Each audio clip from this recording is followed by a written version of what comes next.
नमस्कार, बेधड़क खबर देख रहे हैं आप। मैं हूं आपके साथ शशांक।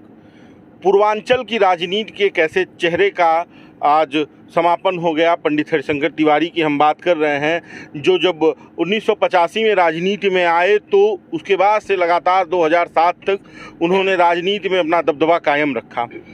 किसी की भी सरकार रही हो, लेकिन 1997 से पंडित हरिशंकर तिवारी उत्तर प्रदेश की सरकार में मंत्री रहे।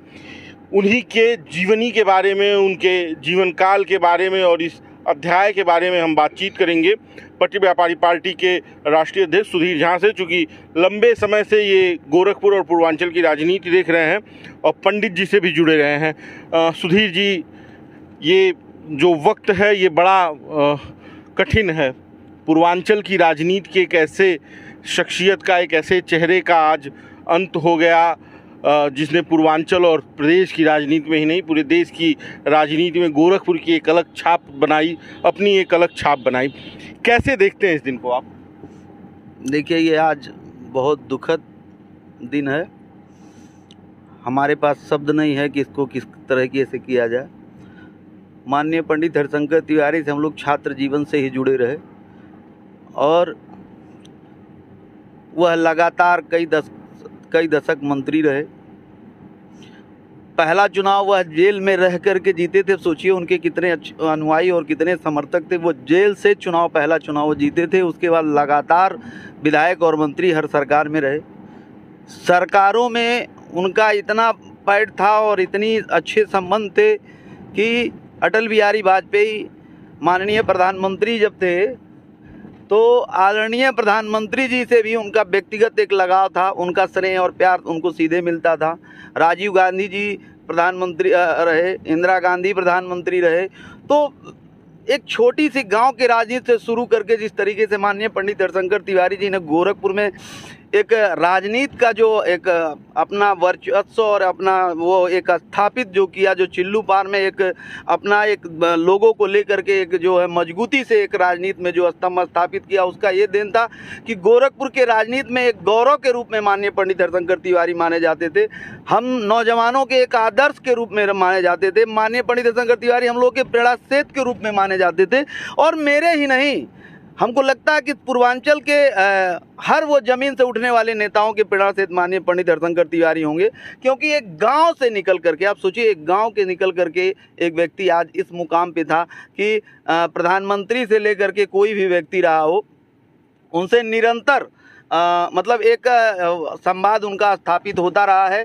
और हर तरीके से माननीय पंडित हरिशंकर तिवारी का एक, जैसे छोटे वर्ग के लोग हों, बड़े वर्ग के लोग हों, मतलब कोई उनका भेद नहीं था और वह सभी समुदायों के लिए काम करते थे, सभी लोगों को जोड़ के चलते थे। हमने कई बार पटरी व्यवसायियों के भी लड़ाई लड़ी, जिसमें माननीय पंडित हरिशंकर तिवारी जी का निरंतर सहयोग रहा। और सत्यता अगर माना जाए तो दलों से भी हट करके वह काम करते थे। यहाँ तक कि मैं आपको बता दूँ कि लोगों के लिए हर स्तर से, जैसे मुस्लिम समाज के लोग हो गए, ये भी उनसे सवाल मेरा था कि उन्हें ब्राह्मण शिरोमणि तो कहा जाता था, लेकिन हर तबका, हर वर्ग के लोग उनसे जुड़े हुए थे। लोग बताते कि हाथे पे अगर किसी कोई भी व्यक्ति आ जाए, उसकी जाति और धर्म नहीं पूछा जाता था, उसकी उम्र और उसका वो नहीं देखा जाता था, उसकी हर संभव मदद पंडित हरिशंकर तिवारी के स्तर पे की जाती थी। एकदम आपने सही सुना है और सही देखा है। हम लोग तो साक्षात हैं। पटरी व्यवसायियों के लिए जब भी ऐसी बात रही, अगर बहुत ज़्यादा उजड़ते रहे, जब हम शुरुआती दिन में पटरी व्यवसायी संघ के नाम से आंदोलन हम कर रहे थे, तो आपको मैं बता दूं कि निरंतर अगर ऐसा कोई बात रहता था तो माननीय पंडित हरिशंकर तिवारी जी का हम लोगों का स्नेह मिलता था। और जब भी ज़रूरत पड़ता था तो वो पैरवी की बात नहीं होती थी। माननीय पंडित हरिशंकर तिवारी स्वयं कहते थे, बस फ़ोन मिलाओ। अधिकारियों से बात करने के लिए ये नहीं होता था कि बाबा, हम लोग जाते थे तो सीधे कहते थे, बाबा ये बात है और ये फ़ोन मिलाओ। और बाबा सीधे कहते थे, अपने नंबर से मिलाओ, चाहे अपने नंबर में किसी नंबर से मिलने के बाद, और वह फ़ोन करते थे। और मैं आपको बता दूं, राजनीति में मैंने बहुत नेताओं को, बहुत तमाम लोगों से इस राजनीति में हमारी जो आज राजनीति में जो शुरुआत हुई बहुत लोगों से मिला, लेकिन जिस तरीके से माननीय पंडित हरिशंकर तिवारी के बोलने की जो शैली थी और जिस तरीके से अधिकारी उनको वजन देते थे और जिस तरीके से सुनते थे, निश्चित रूप से सराहना। और इस तरीके के नेता अब हमको नहीं लगता है कि हम पूर्वांचल में कभी पाएंगे, और जो हम आज जो क्षति हुई उसकी भरपाई किसी भी व्यवस्था में नहीं हो पाएगी। जैसे तमाम लोग एक बार विधायक हो गए और एक बार मंत्री हो गए, तो वो मंत्री रहे ना रहे, लोग मंत्री जी ही कह के बुलाते थे, और वो अपने अभी किसी को फ़ोन करते हैं तो कहते हैं कि मैं फलाने मंत्री बोल रहा हूँ, वो मंत्री हैं या नहीं हैं। लेकिन एक कहानी मैं सुन रहा था आज, जब सुबह उनके आवास पे था, जिसे तिवारी हाता गोरखपुर में कहा जाता है, जिसकी एक अलग पहचान है गोरखपुर में और पूर्वांचल में। तो वहाँ एक शख्स ने ऐसे ही जिक्र किया कि पंडित जी कभी ये नहीं बताते थे कि हम मंत्री जी बोल रहे हैं, वो कहते थे कि मैं फलाने तिवारी बोल रहा हूँ। एकदम सही है। जब भी उनका कहीं भी फ़ोन जाता था किसी अधिकारी से लेकर के या किसी भी व्यक्ति को, तो वो सिर्फ माननीय पंडित हरिशंकर तिवारी के ही नाम से कहे जाते थे, ये नहीं कहा था कि फलाने मंत्री बोल रहे हैं। बाबा का नाम ही काफ़ी था। और आपको बताए तो कि वह जब मंत्री भी रहते थे तो लोग उनको हम तो आज तक याद ही नहीं है कभी हम बाबा को मंत्री जी कहे हों। हम तो सिर्फ जाते थे, कहते थे बाबा ये काम है, बाबा ये काम है, बाबा ये काम है। और जैसे एक स्नेह जो मिलता था उसको शब्दों में हम लोग दायर नहीं कर सकते। और बातचीत के क्रम में भावुक हो गए हैं।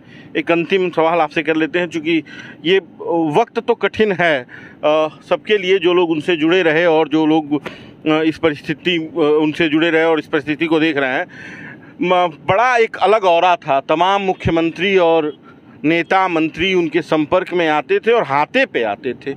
एकदम सही है, मैंने खुद देखा है।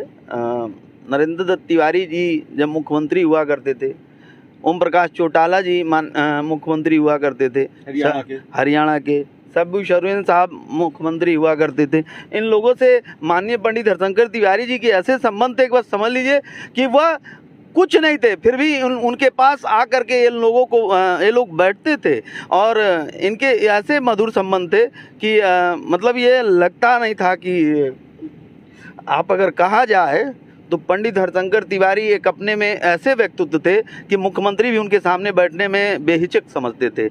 और नरेंद्र दत्त तिवारी जी का तो मैं आपको बता दूं कि अगर उत्तराखंड में कोई भी व्यक्ति खाली माननीय पंडित हरिशंकर तिवारी का नाम ले लेता था तो नरेंद्र तिवारी उसका सबसे पहला काम करते थे। और वही नहीं, वहाँ के अधिकारी भी सब काम करते थे। ये माननीय पंडित हरिशंकर तिवारी का वर्चस्व। आज तो लोग एक बार मुख्यमंत्री बनते ही तमाम तरीके के दुर्भावना और तमाम तरीके के ग्रसित हो जाते हैं, तमाम क्रूरता का भी काम करते हैं। लेकिन माननीय पंडित हरिशंकर तिवारी ने कभी ऐसा वो नहीं रहा कि जो आप देखें, आपको बताएं ना कि हमारे जैसा अदना व्यक्ति, एक नीचे ज़मीन से उठ के जाने वाला व्यक्ति, उनसे जा करके सीधे मंत्री जी नहीं कहता था, बाबा कह के संबोधन करता था और अपने में एक गर्व महसूस करता था कि एक बच्चे को भी इतना सम्मान देते थे। आज जैसे ये नहीं लग रहा है कि हम लोग मतलब एक मंत्री या पंडित हरिशंकर तिवारी लग रहा है मुझे आज ये भी महसूस अंदर से हो रहा है कि मैंने अपने बाबा को तो नहीं देखा, लेकिन आज एक अपने बाबा को खो दिया। चलिए, हमसे बातचीत कर रहे थे आप, भावुक हो गए थे। ये सुधीर झा जी हैं, पार्टी के राष्ट्रीय अध्यक्ष, भावुक हो गए हैं। मंत्री जी का एक अलग औरा ही था। मंत्री जी ना कहें क्योंकि वो अपनी पहचान खुद बताते थे अपने नाम से, पंडित जी, पंडित हरिशंकर तिवारी, जिनकी एक अलग छवि थी पूर्वांचल की राजनीति में, प्रदेश की राजनीति में और देश की राजनीति में। आज जो जनसमूह उनके आवास पे है, जो बड़हलगंज मुक्तिधाम पे है, और उनके तमाम रास्ते में जब वो जा रहे थे गोरखपुर से बड़हलगंज की तरफ, तो जो जनसैलाब उमड़ा था वो ये बता रहा है कि उनकी क्या हस्ती थी, उनकी क्या पहचान थी वास्तव में। जी बताएं। मैं एक घटना बता दूं। मैं माननीय पंडित हरिशंकर तिवारी जी के हाथे पे ही था। हम थे, विजय शंकर पांडे जी थे, अनुराग थे, कोई पश्चिम से चल करके आया था। उसने किसी नियुक्ति के लिए किसी विद्यालय में पैसा दिया था और उसका नियुक्ति उस विद्यालय के लोग नहीं कर रहे थे, जो भी प्रबंधक रहे वो नहीं कर रहे थे। मेरे सामने की घटना है।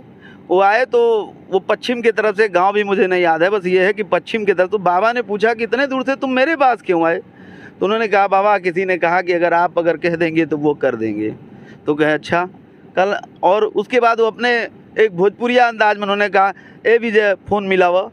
और मैं बता दूं विजय शंकर ने फ़ोन मिलाया। विजय शंकर पांडे उनके साथ रहते थे, बाबा के साथ अधिकतर, उनको भी स्नेह प्यार मिलता था, हम लोग जाते आते थे। विजय शंकर पांडे ने जब फ़ोन मिलाया तो जब बात हुई उस प्रबंधक से, तो प्रबंधक का यह लहजा था कि बाबा आपने मुझे फ़ोन कर दिया, मैं धन्य हो गया। नियुक्ति की बात करते हैं, अगर आज आप कहिए तो मैं विद्यालय लिख दूँ। ये माननीय पंडित हरिशंकर तिवारी है, मेरे आंखों के सामने की ये घटना है। और इस तरीके से लोग माननीय पंडित हरिशंकर तिवारी जी का प्यार और स्नेह करते थे। मैं आपको बता दूं, मुजफ्फरपुर में जहां बिहार एक बहुत मजबूत जगह माना जाता है, मुंबई में जो बहुत मजबूत जगह माना जाता है, ऐसे ऐसे जगहों पे माननीय पंडित हरिशंकर तिवारी जी का सिर्फ नाम काफ़ी था।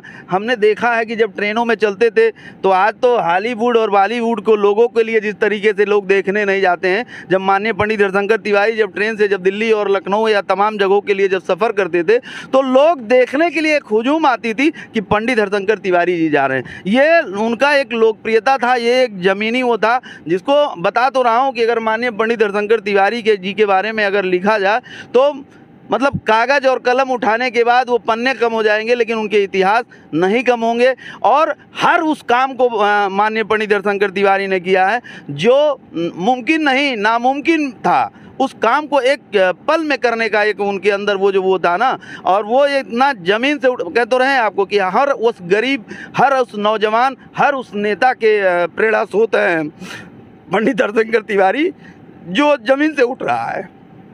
चलिए, तो ऐसे एक लोकप्रिय शख्सियत का जाना पूर्वांचल की राजनीति के लिए, उत्तर प्रदेश की राजनीति के लिए एक ऐसी क्षति है जिसे अब शायद ही भरा जा सके। बाकी का ये वीडियो हम आपसे कहेंगे कि ज़्यादा से ज़्यादा शेयर कीजिए, लोगों तक पहुंचाइए, और पंडित हरिशंकर तिवारी को आज हम भी श्रद्धांजलि दे रहे हैं। धन्यवाद।